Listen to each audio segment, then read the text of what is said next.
menyampaikan firman dengan tema Elia berdoa dengan sungguh-sungguh. Yuk kita baca Yakobus 5, 17, 18. Haleluya. Yakobus 5, 17, 18 ya. Kita baca sama-sama ya. Semua jelas ya. Saya sudah oke, jelas ya. 1, 2, 3. Elia adalah manusia biasa sama seperti kita. Coba kata kita diganti. Kita tuh senangnya rombongan ya. Elia adalah manusia biasa seperti kita. Nah, saya ganti kata kita dengan nama saya. Ganti kata kita dengan nama Anda masing-masing. 1, 2, 3. Elia adalah manusia biasa seperti Lydia. Dan Elia telah sungguh-sungguh berdoa supaya hujan jangan turun dan hujan pun tidak turun selama 3 tahun dan 6 bulan. 18. Lalu Elia berdoa pula dan langit menurunkan hujan dan bumi pun mengeluarkan buahnya. Wow, saya ulangi. Elia adalah manusia biasa seperti saya, seperti Anda. Dan Elia telah bersungguh-sungguh berdoa supaya hujan jangan turun dan hujan pun tidak turun. Kalau Anda belum pernah membaca kisah ini, kisah Elia ditulis dalam 1 Raja-Raja 17, 18, dan 19. Nah, saya berikan kesaksian dulu sebelum saya melanjutkan. Pada tanggal 15 Januari, kalau tidak salah itu 2015, 15 Januari itu Sabtu malam, karena minggunya saya harus khotbah. Saya ingat khotbah saya waktu itu masih di UTS ya minggunya. Nah, Sabtu malam setelah saya selesai menyiapkan khotbah, tentu saudara menyiapkan khotbah itu ada banyak hal yang saya harus alami sehingga capek lah secara fisik dan mental. Kemudian saya pamit Sabtu jam 9:30 malam. Saya pamit sama suami saya, ada anak saya juga. Ya, papi, Yos, mami mau jalan cepet gitu ya. Jalan cepet supaya olahraga gitu loh ya. Pulang seger, mandi, shower dan bisa mempersiapkan pelayanan hari Minggu dengan fresh kan gitu. Fresh from the oven. Kayak kalau beli croissant yang fresh from the oven. Oh, enaknya biar saudara lapar sebentar ya. Itu kesukaan saya, croissant yang plain aja. Nah, kembali ke cerita ini. Nah, kemudian saya jalan kaki cepat dan saya pasang namanya apa?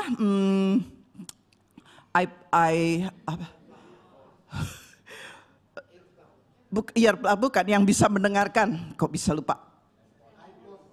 iPod. Yes, ya. Yang saya dengerin khotbahnya siapa? Pastor Indri Gotama. Wah, sambil jalan sambil dengerin khotbah Pastor Indri itu lari jalannya saudara. Apalagi kalau dia bentak-bentak tambah cepet larinya kan gitu. Wah, itu saat yang tepat saya jalan kaki malam-malam dengerin khotbahnya Pastor Indri Gotama. Wah, mantep banget. Wah, udah di tengah jalan. Nah, kalau Anda tahu dari rumah kami menuju Chasewood gitu ya, yang lewat belakang itu ada park yang besar banget park itu ya.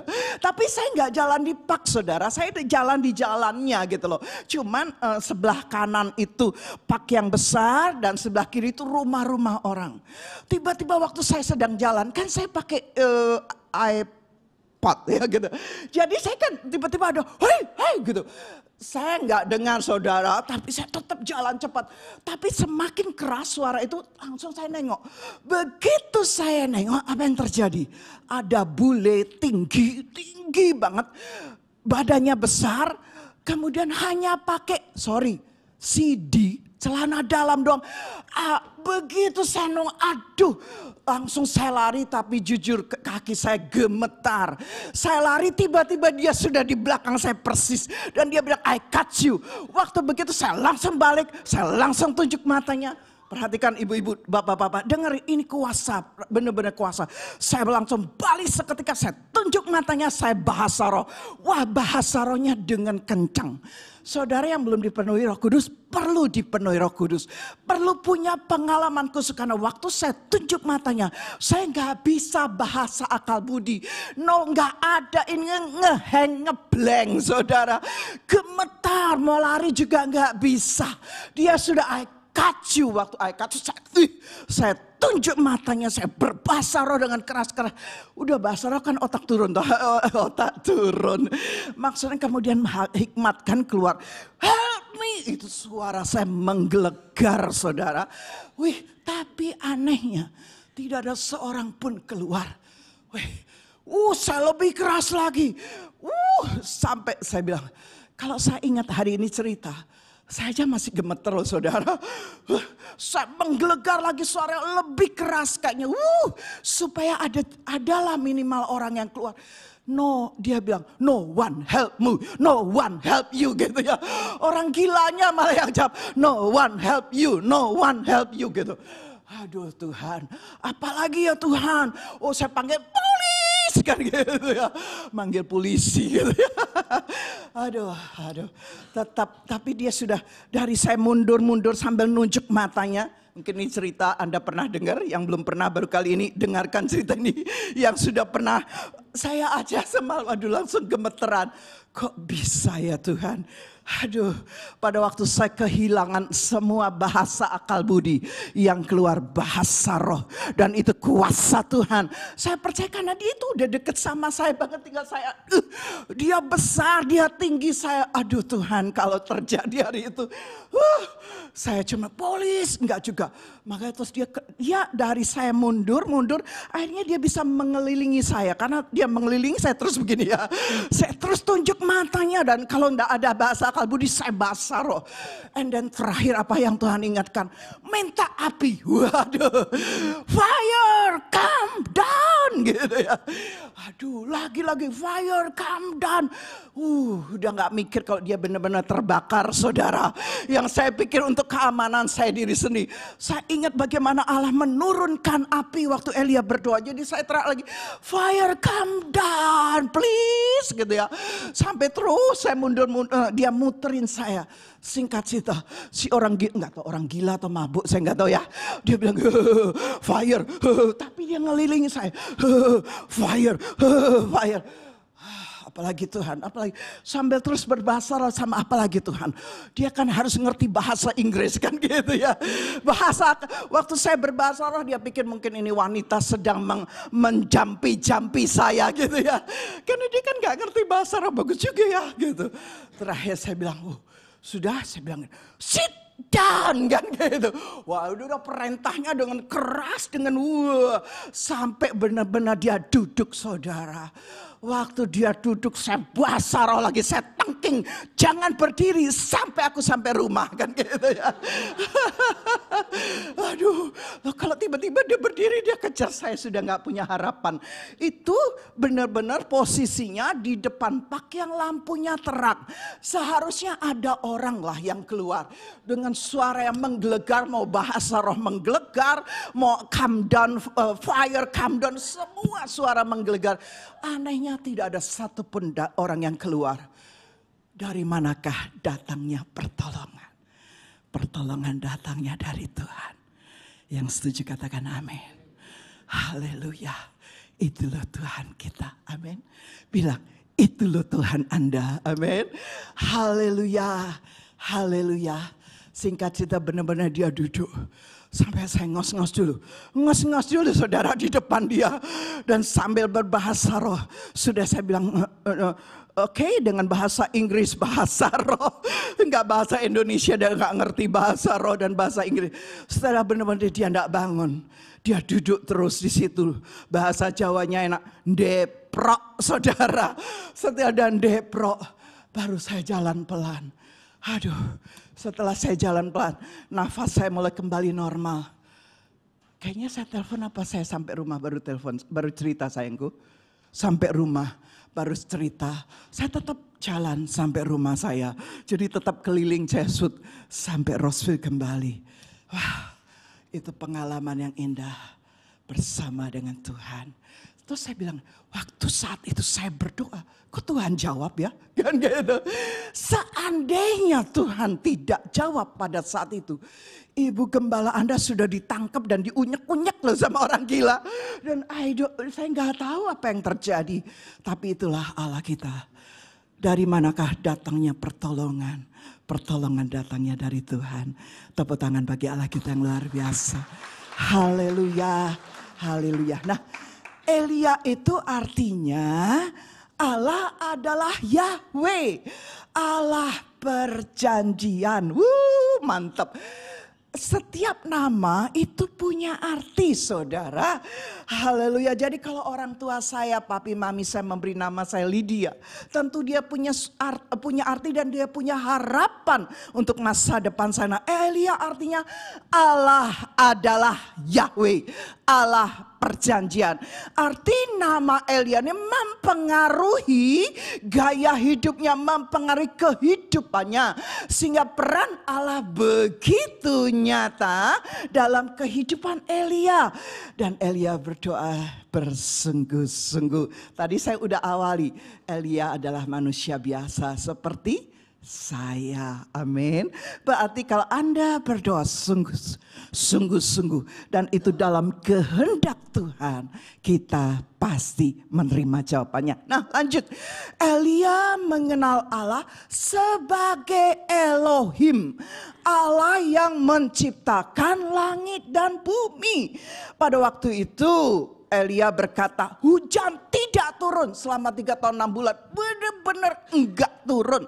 Bahkan kalau Anda baca dalam 1 Raja-Raja 17, tiba-tiba Elia tuh nongol. 1 Raja-Raja 17 ayat 1, tiba-tiba nongollah Elia dan tiba-tiba dia bernubuat. Dan semua nubuatannya terjadi. Ini memang luar biasa, spesial Elia ini. Gak ada cerita awalnya, ujuk-ujuk. Bahasa Jawa itu enak banget sih, ujuk-ujuk gitu ya. Ujuk-ujuk nongol Elia dan Elia bernubuat. Kenapa Tuhan tiba-tiba memakai Elia untuk menyampaikan nubuatan itu? Karena saat itu bangsa Israel, bangsa pilihan Allah dalam keadaan menyimpang. Mereka menyembah Allah-Allah Baal, menyembah Allah-Allah Asyera. Kadang-kadang saya bingung dengan bangsa pilihan Allah. Tapi kadang-kadang bangsa pilihan Allah itu sama modelnya dengan saya dan Anda. Betul? Modelnya sama. Pada waktu kita dalam kenyamanan, seringkali kita melupakan Allah. Tetapi saat itu waktu Elia mengucapkan, itu karena rencana Allah, kehendak Allah, supaya bangsanya itu bertobat. Yuk kita lihat selanjutnya. Pada waktu Elia berkata tidak turun, hujan pun tidak turun. Wih, enak ya, mantap rasanya.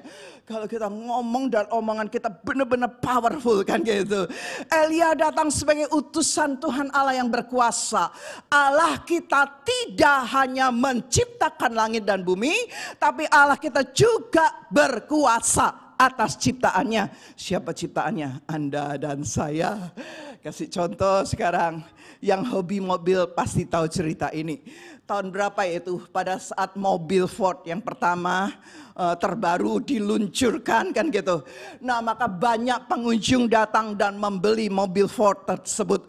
Nah, ada seorang bapak yang membeli Ford itu dan langsung dengan bangganya dia langsung kendarai itu mobil Ford dan dia keluar dari dealernya dengan semangat, dengan bangga karena mobil Ford yang baru, saudara. Waktu si bapak ini sedang mengendarai, tiba-tiba mobil yang baru ini tiba-tiba mogok, saudara. Mungkin si bapak ini baru crash loh, ayo aku bayar lunas kok bisa mogok, kecuali nyicil bisa mogok. Ternyata cash pun tetap bisa mogok. Nah, si bapak ini mencoba, mungkin ada yang longgar, dia mencoba membetulkan businya, dia cek akinya, dia pastikan dan semuanya tidak ada yang longgar. Kemudian dia coba hidupkan mesinnya, tetap tidak bisa hidup. Tiba-tiba ada sebuah mobil berhenti dekatnya. Zuu. kan gitu ya. Kemudian seorang pria yang ganteng turun dari mobil tersebut. Dan pria ini menawarkan, bisa aku bantu Anda? Oh, silakan, aku sudah berusaha, tidak bisa. Singkat cerita, pemuda yang ganteng yang turun dari mobil ini mencoba sebentar, dia rapikan, dia betulkan mesinnya. Dan kemudian dia berkata kepada bapak yang baru beli mobil baru ini, Sir, silakan sekarang nyalakan mesinnya, nyalakan mobil ini. Dan dia nyalakan, benar, hidup dan jalan. Akhirnya si pemuda ganteng ini mengenalkan dirinya. Aku Henry Ford, pencipta mobil ini. Haleluya, ini cerita tentang mobil Ford kan gitu. Apalagi Allah Anda dan saya. Dia yang menciptakan Anda dan saya. Dia menciptakan alam semesta. Dia pun sangat peduli dengan setiap Anda. Yang setuju katakan lagi sekali amin. Dia sangat peduli dengan Anda dan saya. Nah, kembali kepada cerita tentang Elia. Nah, Tuhan adalah pencipta kita sehingga Dia tahu bagaimana memperbaiki hidup Anda dan saya jika ada sesuatu yang tidak beres. Dia amat sangat tahu, Dia Allah yang maha tahu, Dia Allah El Shaddai. Nah, saat itu waktu Elia mengucapkan bahwa tidak akan ada hujan 3 tahun 6 bulan. Boro-boro 3 tahun. Coba kalau New South Wales dalam kekeringan ya. Gak usah 3 tahun. 3 bulan aja rasanya udah wow. Mungkin itu banyak hutan yang kebakaran. Hawaii terbakar karena apa ya saya gak tahu. Pokoknya wow, Hawaii, waktu saya baca Hawaii Maui, itu tempat di mana tim Hagai, kalau training karena kami pernah ditawarkan khususnya suami saya oleh Mami Maimunah. Siapa yang ingat Mami Maimunah? Sam, kamu belajar di Hagai. Nanti Mami kasih rekomendasi. Karena kalau bayar tuh bayarnya mahal saudara. Di mana Mami? Di Hawaii Sam. Itu bagus banget pemandangannya. Nah Mami mengiming-iming dengan pemandangan. Tapi kami ternyata tidak tertarik. Tapi banyak teman-teman yang ke Hawaii untuk holiday. Hawaii dalam keadaan kebakaran yang parah hari-hari ini. Anyway, kami pernah bukan ke Hawaii. Tapi ke Sobol. Ya. Tahun 2016 itu tahun di mana kami melakukan mission di 3 desa yang terpencil. Terakhir desa yang lumayan lah. Yang pertama tuh desa Mamasa. Di mana itu dari Makassar kami harus naik bus berapa ya? 14 jam kemudian masuk lagi desa lagi. Nah itu desa Mamasa masih lumayan. Tapi waktu masih lumayan. Ya. Walaupun jorok dan sebagainya tapi masih lumayan ada air. Yang bagi saya air itu penting banget. Nah berikutnya kami diajak ke Sobol, lebih desa lagi sehingga kami harus naik pesawat dari Makassar, pesawat kecil, pesawat baling-baling kami turun di Luwuk. Dari Luwuk kami naik kendaraan yang sangat sederhana masuk ke desa Sobol. Nah singkat cerita teman saya ini bilang gini, Cici sama Koko udah memang gak ada tempat ya, jadi kami tinggal di rumah penduduk. Jadi Cici sama Koko udah tak bukan rumah penduduk yang ada AC-nya. Oke, dia bilang begitu setelah kami sampai Makassar. Kedua, nanti kita seminar itu di bawah panas matahari dan kita cuma pakai terpal seminar. Malamnya sih ada panggung, tapi kalau malam mungkin lebih dingin. Tapi waktu itu panasnya itu 42 derajat dan itu kipas angin besar dipasang tapi nggak ngefek karena panasnya luar biasa. Dan kami bikin seminar di bawah atap tenda. Nah yang saya mau cerita bukan itu. Ternyata desa Sobol itu adalah desa yang sangat kering. Jadi mereka menampung air itu dari air hujan.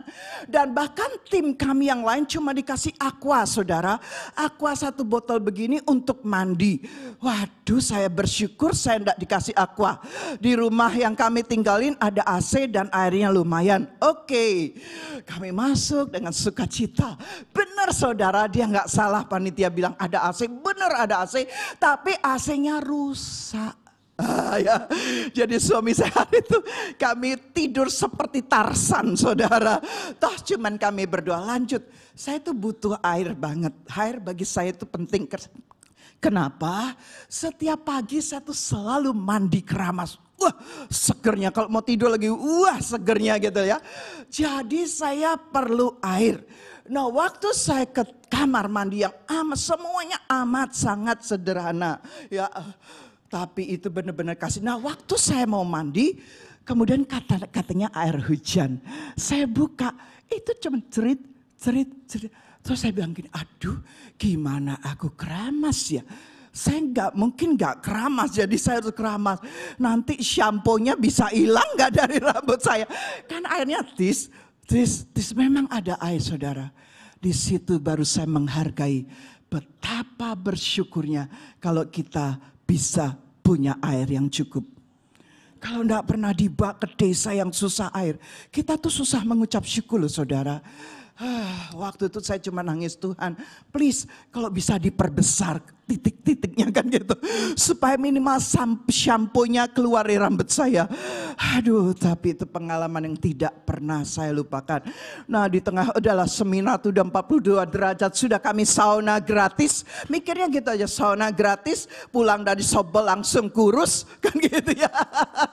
Ya kan semua berkeringat, pulang dari Sobol kami kurus. Dan luar biasanya hari-hari itu pas hari ulang tahun saya. Jadi waktu kami panitia sih bawa kue dari Makassar kira-kira ya. Kemudian dia rayakan, kemudian makanannya banyak. Kemudian dijelaskan ini daging anjing. Saya bilang gitu, tolong jangan dijelasin. Walaupun bukan daging anjing, saya tetap tidak makan daging. Jadi apa yang saya makan, saya pilih sayur. Saya dibilang cerewet, enggak loh, yang penting ada sayur, cukup bagi saya, amen. Nah singkat cerita, aduh dirayakan dengan keringetan semuanya, ya sudahlah saya mengucap syukur. Itu pengalaman. Nah karena tidak ada air, tapi itu pun masih bisa menampung air dari air hujan. Ini tidak ada hujan, bayangin deh saudara. Dan 3 tahun 6 bulan, weh, haleluya, air nggak turun, pasti kelaparan hebat. Tetapi ini loh, Elia menikmati Allah sebagai El Shaddai, Allah yang maha kuasa, yang mencukupi kebutuhan Elia yang namanya Jehovah Jireh. Haleluya. Hari-hari ini bunga bank terus naik, bukan hari-hari ini ya. Bahkan dikatakan bunga bank di Australia naiknya tuh 12 kali dalam berapa lama? Itu 12 kali. Saya nggak ngikutin, pokoknya naiknya begitu rupa. Tapi ada sebuah lagu. Lagu ini tidak pernah lupa, walaupun lagu ini lagu Anda yang bisa semuanya. Ku tahu Bapa peliharaku, Dia baik, ku yakin Dia selalu sertaku, Dia baik bagiku. Pujian ini tidak pernah kami lupakan, khususnya keluarga Yusuf. Karena 15 Juni 2009, waktu Yosia divonis kanker, kami semua menangis. Kami pulang ke rumah, kami kumpul bersama sebelum kami mengirim Yosi ke rumah sakit. Itu kami kumpul bersama, nggak ada kata-kata yang keluar, hanya air mata. Dan pujian ini saya naikkan. Lewat badai cobaan, semuanya mendatangkan kebaikan. Ku tahu Bapa peliharaku, Dia baik bagiku. Pujian waktu dinaikkan dalam keadaan kita krisis, dalam waktu kita menangis. Bagaimana Yosi nantinya? Suami saya takut kalau anaknya meninggal. Saya punya iman seperti Abraham menyerahkan Ishak, tidak mati Ishak. Tapi Yosi harus mengalami hal-hal yang menyakitkan. Di kemo dan sebagainya, diambil cairan tulang sumsumnya. Bila hari ini Yosia juga ingat bagaimana pertolongan Tuhan. Dia menikmati yang namanya kehidupan kedua, second chance. Termasuk suami saya. Suami saya lebih dahulu, 2004. Waktu ususnya harus dipotong. Saya pikir itu operasi kecil. Saya baru tahu kalau itu operasi besar waktu saya ada di rumah sakit. Waktu dokternya bilang, ini operasinya lama, jadi lebih baik kamu pulang. Saya pikir saya nggak akan pulang. Ternyata di Sydney Adventist ada chapel ya. Saya masuk ke dalam chapel. Saya berseru kepada Tuhan, tugas suamiku belum selesai Tuhan. Berikan dia panjang umur seperti Hizkia. Jadi kalau pagi hari ini ada orang tua Anda yang divonis oleh dokter tidak punya harapan. Umurmu cuma tinggal setahun. Kita punya Allah El Shaddai, Allah yang maha kuasa. Dari 1 tahun Allah bisa memperpanjang usia Hizkia 15 tahun. Amin. Haleluya. Nah, oke, lanjut ya. Apakah kita mengalami pemeliharaan Tuhan yang ajaib? Dikatakan Elia mengalaminya. Ia mendapatkan persediaan air yang cukup dari mana? Dari sungai Kerit. Tuhan masih mencukupkan. Jehovah Jireh dengan air yang ada di sungai Kerit. Saya percaya sungai-sungai lainnya sudah kering, tapi ada sungai Kerit yang masih ada airnya walaupun sedikit kan gitu. Minimal Elia bisa minum. Ya minimal dia bisa minum, bukan mandi kan gitu ya. Kemudian Allah kirimkan burung gagak untuk bawa roti, untuk bawa daging. Wow, luar biasa pemeliharaan Tuhan. Tuhan ya, bahkan ketika terjadi kelaparan hebat, ini akhirnya sungai Keritnya kering.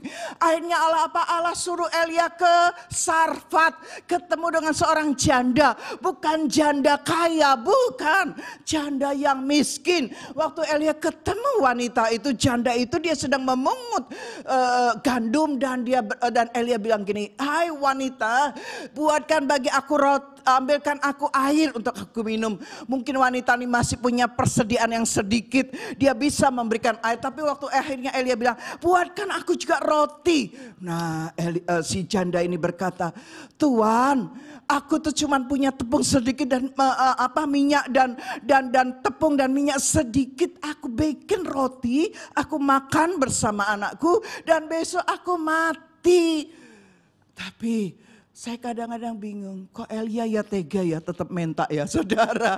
Seandainya saudara tuh benar-benar nggak punya apa-apa. Terus kami datang, ayo pokoknya buatkan tante dulu. Anda pikir tante egois banget ya. Udah tahu habis ini gua bakal mati, tante masih minta roti gua. Kira-kira ini kalau Anda dan saya yang disuruh ya. Tapi anehnya janda ini kok ya nurut. Padahal janda ini tidak kenal siapa Elia loh saudara. Nyambung, nangkep. Janda ini tidak kenal siapa Elia loh saudara. Tapi anehnya, ajaibnya, janda ini nurut. Dalam keadaan dia sudah jelaskan, aku makan dan aku mati. Tapi Elia tetap minta, kasih aku dulu. Wah, bisa gak sih kita mempercayai Allah kita seperti itu? Sebuah pertanyaan besar termasuk bagi saya. Janda ini membuatkan dan akhirnya singkat cerita minyak dan tepung janda ini tidak pernah habis. Katakan tidak pernah habis. Haleluya, sampai masa kelaparan lanjut. Tiba-tiba anak dari janda ini meninggal. Sehingga janda ini bilang, "Tuhan, apa karena kamu tinggal bersama aku? Karena aku mendahulukan kamu. Sehingga sekarang anakku akhirnya mati. Kamu tuh membawa kecelakaan. Kamu membawa kesusahan dalam keluargaku." Tapi Elia dengan tenang, dia bilang, "Di mana anakmu?" Dan Elia tidur tengkurap di atas anaknya yang mati. Dan seketika anaknya dihidupkan. Bukankah kita punya Allah El Shaddai? Katakan El Shaddai. Allah Maha Kuasa. Jehovah Jireh. Katakan Jehovah Jireh. Allah yang mengadakan yang tidak ada jadi ada. Haleluya. Haleluya. Tepung tidak habis, minyak tidak habis. Bahkan anaknya pun hidup. Lanjut. Elia mengakui Allah sebagai El Gibor, Allah yang perkasa. Pada saat itu Elia harus melawan 400 nabi, 50 nabi Baal dan 400 nabi Asyera. Elia seorang diri melawan 800 nabi-nabi palsu. Mungkin zaman sekarang Nabi Baal dan Asyera bisa diartikan ada banyak berhala ya.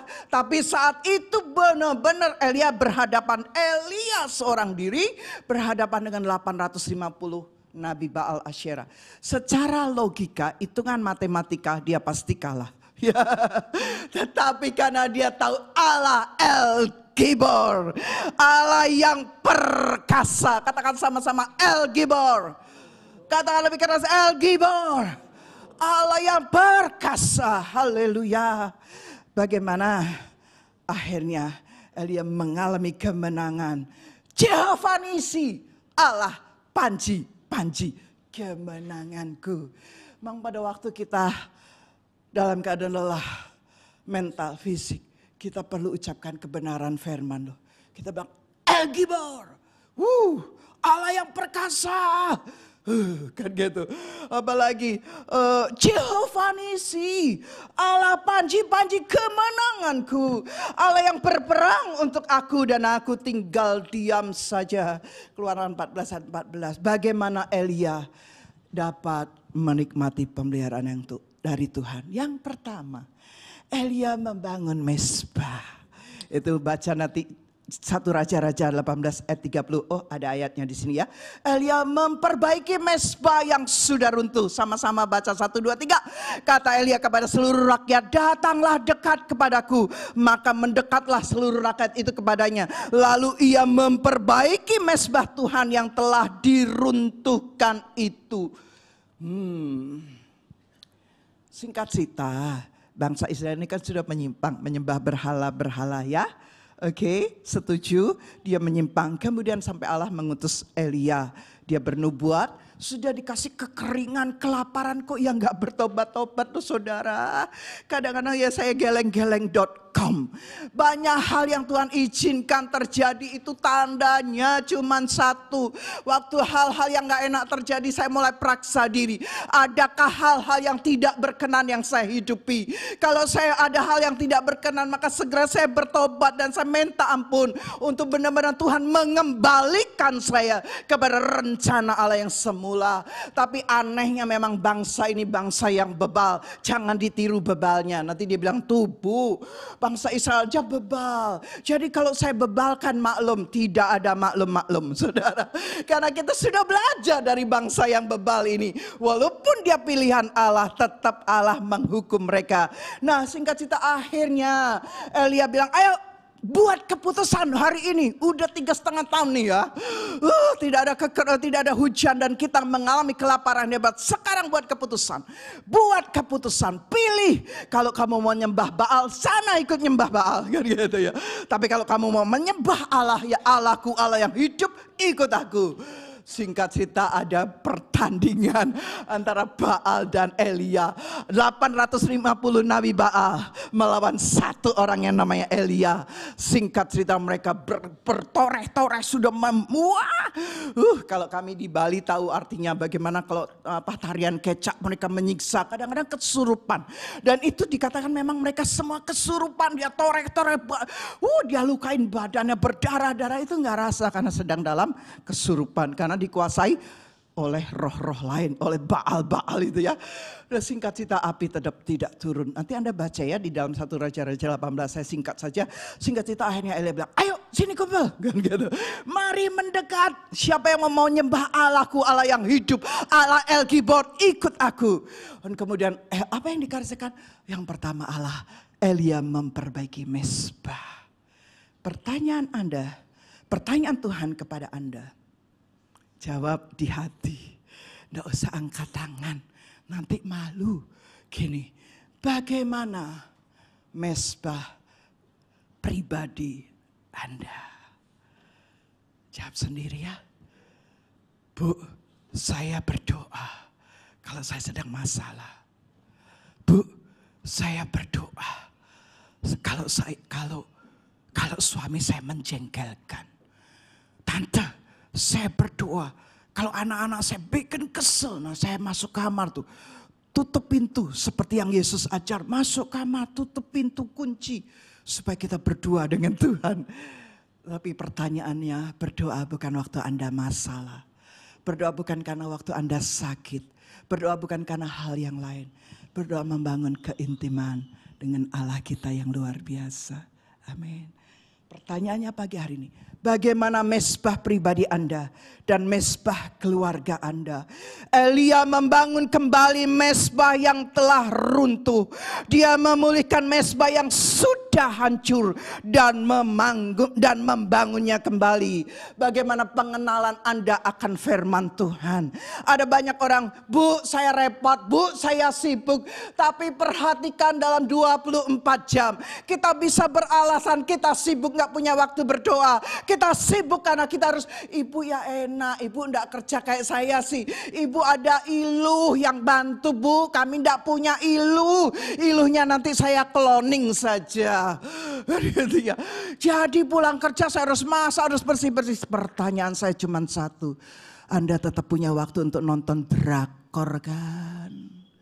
Anda tetap punya waktu untuk nonton film kan? Jadi kalau Tuhan bilang, Tuhan ketawa, kamu cuma alasan. Kalau Tuhan bisa geleng-geleng.com ya. Karena seringkali kita beralasan. Anda ada beberapa quote yang bagus. Ini boleh. Ada beberapa quote yang bagus yang dapat Anda renungkan. Renungkan, setelah direnungkan dilakukan. Yang pertama, no Bible, no breakfast. Ibu-ibu dengar. Jadi gak usah siapin breakfast. Termasuk ibu-ibu juga gak breakfast loh ya. No Bible, no breakfast. No prayer, no breakfast. Aduh, kasihan deh lu. Haleluya, betul? Ya. No Bible, no breakfast. Ini orang Israel kalau disuruh pakai hukuman-hukuman gini, dia taat loh saudara. Dia taat dengan hukum Taurat. Mungkin kita kalah taatnya. Dia taat banget dengan hukum Taurat. Kalau kita bilang itu udah lewat hukum Taurat. Kita sudah hukum kasih karunia. Bagi mereka hukum Taurat is number one. And then mereka lakukan. Kalau kamu gak baca Taurat, kalau kamu gak menghafal Taurat, gak boleh makan. Kan gitu ya. Dia mendidik anaknya begitu keras. Mungkin kita perlu mendidik diri kita. Didik diri kita saja. No Bible, no breakfast. No Bible, no lunch. No Bible, no dinner. Kan gitu ya. Apa saja Anda boleh ganti. No prayer, no breakfast atau no lunch, no. Kami breakfast lewat gak apa-apa. Lunch lewat gak apa-apa. Tapi kami perlu early dinner. No prayer, no early dinner. Kan gitu ya. Nah yuk bangunlah mezbah Anda kembali. Apabila kita bangun mezbah kembali. Lebih semangat lagi berdoa. Yang setuju sama-sama katakan amin. Suami istri saling mengingatkanlah. Jangan saling menegur, jangan saling ribut, tapi saling mengingatkan. Setuju? Saling mengingatkan. Nah, untuk membangun mezbah, perhatikan ada 5M. Mendengar. Mendengar apa ini? Firman Tuhan. Ya, iman datang dari pendengaran. Pendengaran akan firman Tuhan. Kedua, saudara dengar pagi hari ini dengar. Elia manusia biasa seperti Anda, seperti saya. Dan Elia bersungguh-sungguh berdoa dan Tuhan menjawab. Nah, dengar firman. Iman Anda dibangkitkan. Wow. Iman datang dari pendengaran. Pendengaran akan firman Tuhan. Lanjut, setelah dengar, baca sungguh-sungguh. Hari ini Anda mendengar firman. Sampai rumah Anda baca firman. Itu sebabnya kami membuatkan daily Bible reading. Kalau Anda ikuti 3 fatsal saja tiap hari, maka dalam 1 tahun 1 Alkitab habis. Ya, 3 atau 4 pasal 1 tahun habis itu 1 Alkitab. Wah, menyenangkan ya. Tapi lagi-lagi kalau saya tanya nanti saya yang malu. Karena yang baca cuma sedikit banget. Aduh, Bu, terima kasih diingatkan. Jangan cuma terima kasih diingatkan. Mendengar, membaca firman. Lanjut, menghafal. Dalam hatiku kusimpan janjimu, supaya aku tidak berdosa kepada Tuhan. Waktu kita menghafal firman, waktu firman ada bagian-bagian firman yang saya taruh, yang saya simpan. Pada waktu saya lelah, pada waktu saya capek, tidak otomatis firman itu akan mengingatkan saya. Dan firman itulah kekuatan yang luar biasa, yang membangkitkan semangat saya, yang menghidupkan jiwa saya yang lelah. Menghafal, dalam hatiku kusimpan janjimu, supaya aku jangan berdosa kepadamu. Yang keempat, merenungkan. Tetapi yang kesukaannya, jangan duduk di kalangan pencemooh, kalangan orang berdosa. Tetapi yang kesukaannya adalah merenungkan firman Tuhan. Kesukaannya merenungkan firman Tuhan. Yang terakhir 5M itu melakukan. Ya kalau kita sudah dengar, kita baca, kita hafal, kita renungkan. Tapi kalau kita nggak lakukan, itu pun sia-sia. Haleluya, 5M ya, gampang. Lanjut, poin yang kedua, apa yang Elia lakukan untuk dia bisa menikmati pemeliharaan Tuhan. Tapi apa yang Elia Tuhan lakukan dalam hidup Elia untuk akhirnya Elia menjadi berkat bagi bangsanya. Lanjut, yang kedua dikatakan memberi. Sama-sama katakan memberi. 1 Raja-Raja 18:34-35. 1, 2, 3. Baca ya, 1, 2, 3. Sesudah itu Elia berkata, penuhilah 4 buyung dengan air dan tuangkan ke atas korban bakaran dan ke atas kayu api. Kemudian katanya, buatlah begitu untuk kedua kalinya. Dan mereka berbuat begitu untuk kedua kalinya. Kemudian katanya, buatlah begitu untuk ketiga kalinya. Dan mereka berbuat gitu untuk ketiga kalinya. Sehingga air mengalir sekeliling mezbah itu. Bahkan parit itu pun penuh dengan air. Saya ulangi. Saat itu belum ada hujan. Dan saat itu sudah 3,5 tahun tidak ada hujan. Kelaparan hebat. Di mana cari air? Bahkan kalau boleh berkata orang-orang yang punya duit, yuk aku beli airmu dengan berapa karat berlian, 2 karat berlian, dengan berapa mungkin dengan permata kita mau tukar dengan semua kekayaan yang kita punya. Tapi tidak ada yang mau tukeran barang berharga, barang termahal sekalipun dengan air. Karena saat itu air harganya amat sangat mahal. Betul air itu sangat mahal. Wow. Kita enggak pernah sih ya kekeringan sampai 3 tahun. Saya mungkin 3 bulan. Tapi ini benar enggak ada hujan. Jadi Anda bayangkan ya, harganya air luar biasa. Tetapi apa yang Elia lakukan ini bertolak belakang dengan kenyataan yang ada, dengan fakta yang ada. Karena dia suruh bangsa Israel mencari air, mengumpulkan air, mengisi 4 buyung air penuh dengan air, kemudian dituangkan di atas kayu api, yang dimana Elia harus berdoa untuk minta api Allah turun ke atas persembahan di atas mezbah. Ada lembu yang dipotong, dan ada sebelum lembu tentu ada kayu api dulu ya. Di atas orang bagaimana foto keluarga kami. Nah, singkat cerita, Oxford Seoul kan gitu. Ya sudah loh, cari tempat. Cuman pindahan tuh paling menjengkelkan. Wah, ribet banget kalau pindahan tuh saudara. Tapi maklumlah kami pendatang ya. Nah di tengah-tengah kami rumahnya Seoul, tiba-tiba ada seseorang memberi kami sebuah apartemen.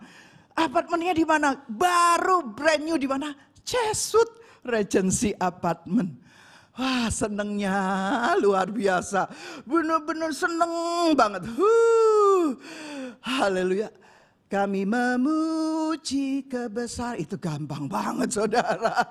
Benar-benar orang itu ngasih 1 apartemen loh. Harganya saat itu 475.000, itu tahun 2000 ya sayangku. Ya, 475.000 itu tahun 2000 di Jesuit Regency Apartment.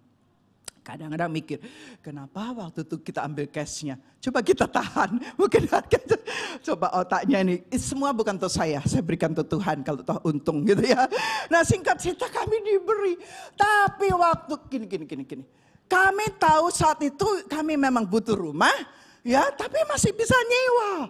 Saat itu yang kepengen punya gedung gereja Rock Sydney waktu itu masih Bethany Reinhardt, belum Successful Bethany Family Sydney butuh gedung saudara.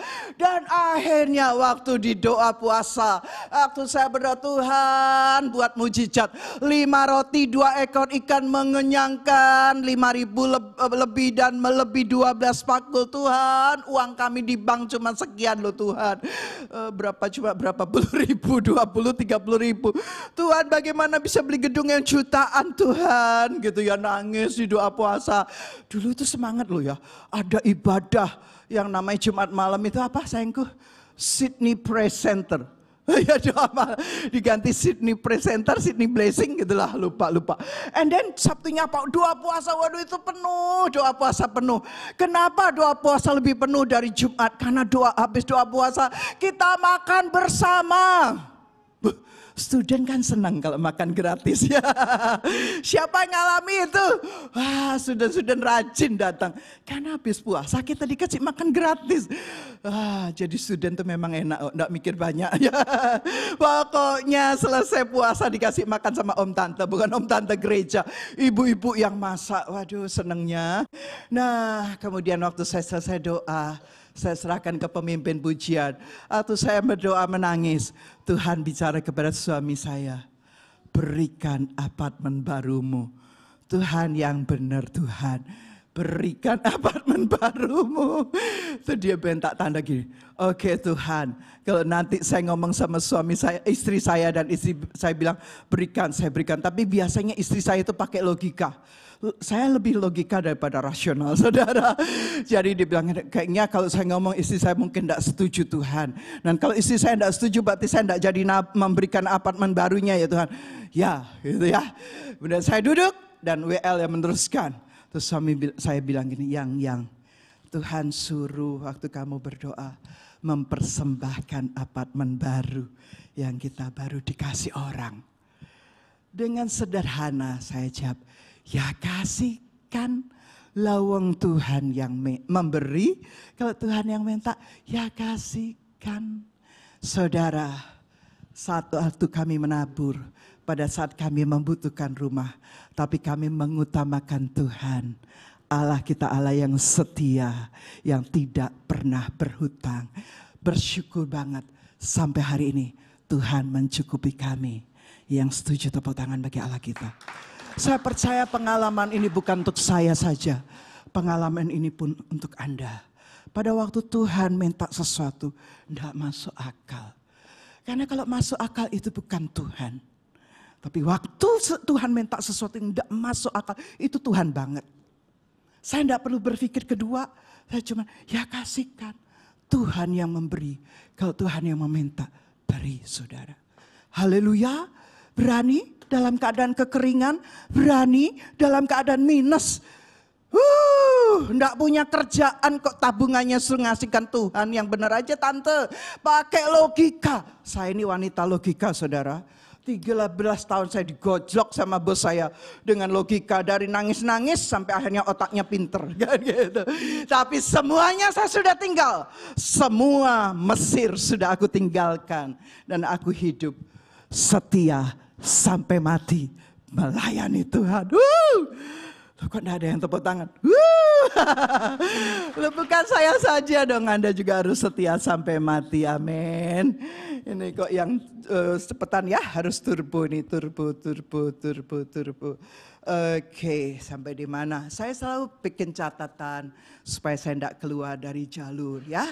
Oke, jadi waktu itu benar-benar, sebetulnya saya sudah tulis ya di situ ya. Ayat berikutnya, slide berikutnya. Nah, kita dapat belajar bahwa di tengah-tengah kesulitan, kekurangan, dan kelaparan hebat, Elia mengajarkan prinsip memberi. Saya ulangi, bukan pada waktu kelimpahan, bukan pada waktu masa nyaman dan masa sukacita, masa di mana kenyamanan yang membunuh iman Anda dan saya. Elia mengajarkan prinsip memberi. Bukankah kita ini terlalu nyaman? Termasuk saya. Jadi kalau udah ngalami sesuatu bagus, untuk saya tidak nyaman lagi. Karena bilang ngomong kanan kirinya, kenyamanan itu membunuh iman kamu dan saya. Beneran, di sini apa sih? Suami istri kerja, bisa jalan-jalan, bisa beli rumah, bisa investasi sebanyak-banyaknya. Nah, kan begitu nyaman kan? Perhatikan, Elia mengajar prinsip memberi justru dalam kekurangan. Justru dalam kelaparan hebat, enggak masuk akal. Utangnya banyak di bank, saldo sedikit, disukasikan Tuhan lagi. Itu mah Ibu Lydia, bukan Elia. Nah, saya mah hanya taat saja sama Tuhan. Saya sampaikan kebenaran ini. Saat itu sangat sulit diperoleh. Banyak orang berusaha mencari ke sumber mata air. Namun Elia menyuruh orang Israel melakukannya hingga 3 kali. Firman Tuhan memberi prinsip, berilah maka kamu akan diberi. Udah tahu Bu? Nah, sudah melakukan belum ya?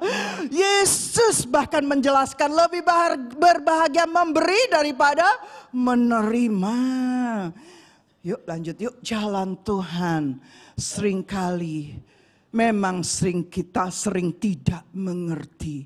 Namun percayalah, karena Allah, Anda dan saya dapat dipercaya. Firman ini ngomong banget untuk saya. Allah, Anda dan saya adalah Allah yang dapat dipercaya. Yang ketiga, yang terakhir, panggillah nama Allah. Elia memanggil Allah Yahweh, nama yang secara khusus berarti Allah perjanjian. Ia mengingatkan perjanjian Allah dengan nenek moyang Abraham, Ishak, Yakub. Allah yang dipercaya Abraham bukanlah Allah yang mati, melainkan Allah yang hidup dan yang menjawab doa-doa anak-anaknya dan hamba-hambanya. Doa Elia didengar oleh Allah. Api turun dari langit. Ia begitu menikmati kuasa Allah yang nyata dalam hidupnya. Bayangkan api, kayu kering, kayu api dibasahi dengan air yang berlimpah, tetapi api Tuhan tetap turun pada waktu Elia memanggil nama Allah. Pengalaman kedua, Elia memanggil nama Allah ketika Elia minta hujan. Elia memandang dengan iman. Elia memandang dengan iman. Itu artinya memang dia belum melihat, tetapi Elia percaya. Elia belum melihat, tetapi Elia percaya. Ia berdoa dengan sungguh-sungguh ketika bujangnya ditanya sampai 6 kali. Tetap tidak ada apa-apa. Kita sering berpikir mungkin doa kita bukan kehendak Tuhan. Mungkin kita jadi lelah, kita jadi berhenti berdoa. Padahal Tuhan mengajar agar kita terus menerus berdoa. Haleluya, pada doanya yang ke-7 kali. Atau Elia berdoa tidak terus menerus, tidak putus asa. Pada doanya yang ke-7 kali, bujangnya bilang apa? Tuhan, hanya ada kelihatan awan kecil sebesar telapak tangan. Bagi orang yang mengenal Allah, itu cukup. Bagi mereka sebuah tanda. Tapi bagi kita yang enggak mengenal Allah, kita sungguh-sungguh meragukan apa artinya cuma telapak tangan. Tapi perhatikan, tiba-tiba Tuhan mengubah awan kecil menjadi awan yang gelap, dan akhirnya hujan yang lebat pun turun. Ayat poin berikutnya, meskipun doanya Elia dijawab. Perhatikan ya saudara, perhatikan ya. Harus kita dalam hidup harus benar-benar gandol sama Tuhan. Benar-benar melekat. Karena gini, meskipun doanya Elia dijawab, ini bukan berarti Elia tidak menghadapi tantangan. Elia bukan berarti tidak mengalami keputusasaan. Perhatikan, karena di tengah-tengah kemenangan Elia sempat memiliki keinginan untuk mati saja. Hanya karena ancaman Isabel banget ya. Karena ancaman Isabel, Elia sangat takut. Ini aneh memang.